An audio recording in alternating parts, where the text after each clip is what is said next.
the second film on AD and DA converters is about the theories of Harry Nyquist and Claude Shannon. Is the Nyquist-Shannon sampling theorem. And first of all, let's study the two ways to present a signal.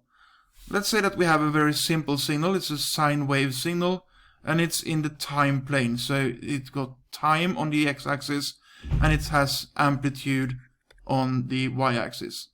That amplitude could, for example, be voltage. But let's see how this would look like in the frequency plane.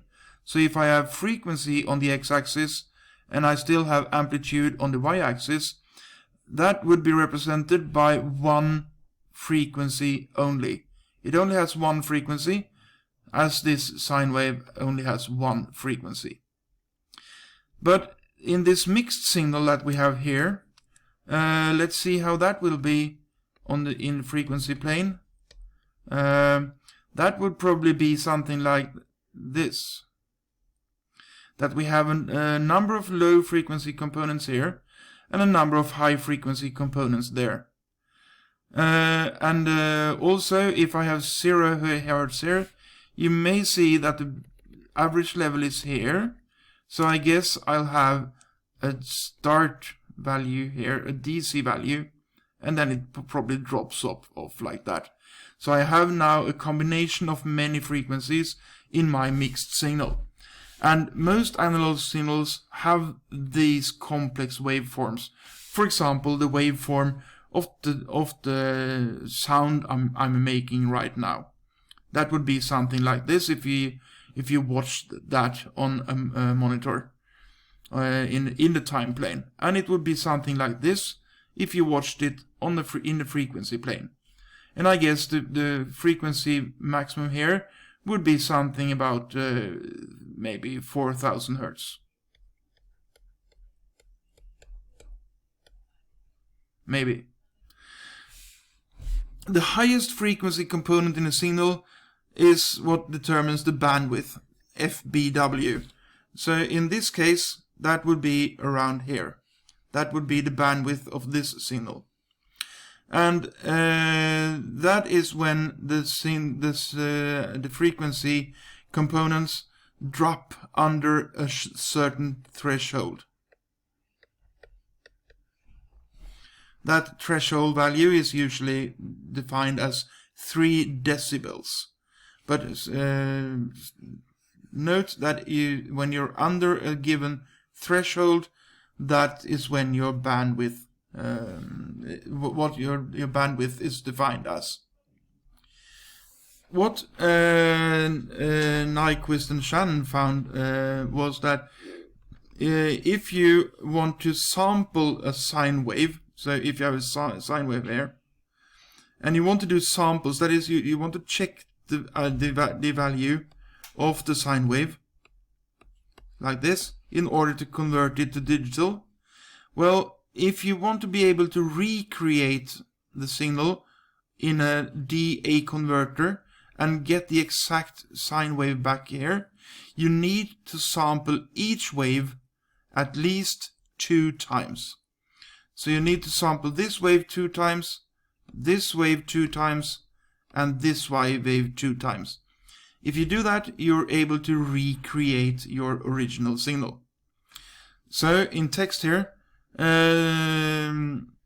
let's say that the highest frequency component for a given signal is Fmax. That would be my bandwidth. According to Nyquist theorem, the sampling rate must be 2 Fmax, which means that you must sample 2 times for each sine wave, or twice the highest analog frequency component. So this is very, very important. You must sample twice as often as your highest frequency component, or at least the highest frequency component you would like to keep. So going back to the page here, I mentioned earlier that my speech here maybe has a max frequency component of 4000 Hertz. If I want to sample that, I need to sample at least with 8000 Hertz, twice the frequency. So 8000 samples per second. So let's look at this red signal here. It's not sampled often enough. You see, you have here, for example, one complete wave without with only one sample in it. And here you have two within this wave here, and you have two for the next one. But here you only had one, so it was not often enough for the red wave. So if this red wave is the signal that I have, I sample not often enough. When it's recreated in the DA converter on the other side, the DA converter will create this wave because that matches the dots, or the samples that I had. So that would create a false signal because I